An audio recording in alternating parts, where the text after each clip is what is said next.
Good day sa inyong lahat, isa na naman panibagong araw dito sa Bikers Pod. At ngayon nga ay may release kami na unit.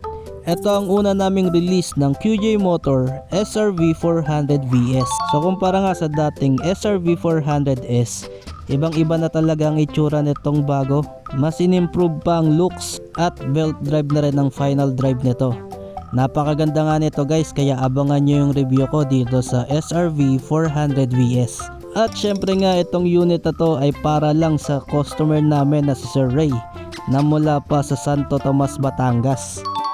Narito nga rin pala yung mga kasama niyang accessories. Narito yung tools, yung manual, yung warranty booklet, yung mga previous na cap, keychain at eco bag. Yan, naka-ready na nga lahat yan guys.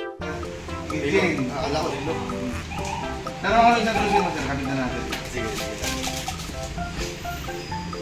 Netski. Bawa mo na to sir, kung sasabay kayo sa convoy. Pagkatapos nga ng lahat ng proseso ay syempre pa picture taking na. Kaya muli ay congratulations kay Sir Ray sa bagong-bago niyong QJ Motor SRV 400 VS. At thank you sa pagtitiwala sa amin sa Bikers Pod. At ride safe always.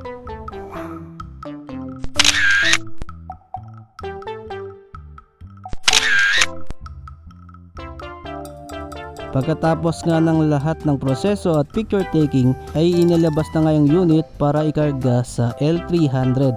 Ibabiyahe ito pa Santo Tomas, Batangas. Thank you so much talaga Sir Ray sa pagtitiwala sa amin sa Bikers Pod. Sana ma-enjoy nyo yung bago nyong motor na SRV 400 VS. Napakaganda nga nyan.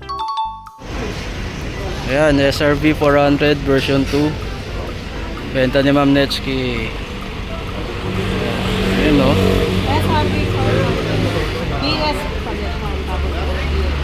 PM nyo si Ma'am Netski sa mga inquiries.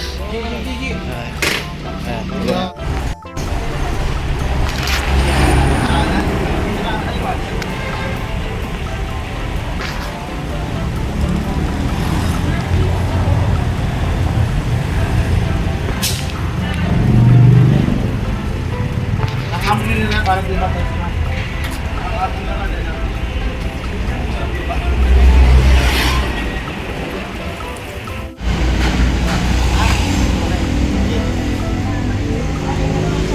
Yeah po, ingat po sir.